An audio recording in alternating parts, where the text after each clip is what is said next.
Delhi Capitals IPL 2026க்கு எந்தெந்த பிளேயர்ஸை release பண்ண போறாங்கன்ட்டு நம்ம பெர்ஸ்பெக்டிவா இந்த வீடியோல பார்க்க போறோம். உங்களுக்கு யாராச்சும் இருந்துச்சுன்னா கீழே கமெண்ட் பண்ணுங்க.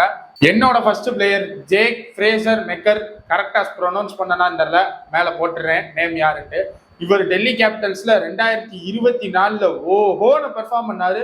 2025 என்னடா பெர்ஃபார்ம் பண்றாரு அப்படின்ற மாதிரி பெர்ஃபார்ம் பண்ணியிருக்காரு. 10 மேட்ச் தான் விளையாண்டுருக்காரு, ரொம்ப கம்மி, 120 ரன் கிட்ட தான் அடிச்சிருக்காரு. ஸோ கண்டிப்பா டிசி இவங்களை ரிலீஸ் பண்ணிடுவாரு. Second Mukesh Kumar.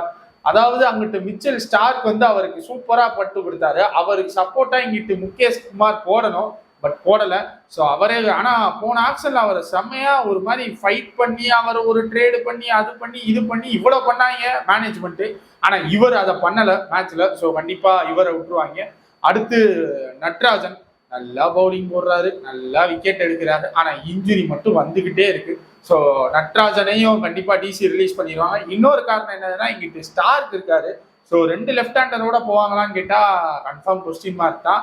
So நட்ராஜனை release பண்ணிடுவாங்க. அடுத்து ஹாரி ப்ரூக்கர் ரிலீஸ் பண்ணிடுவாங்க. அடுத்து யாரு, ஃபேப் டு பிளஸிஸ், அவரை ரிலீஸ் பண்ணிடுவாங்க.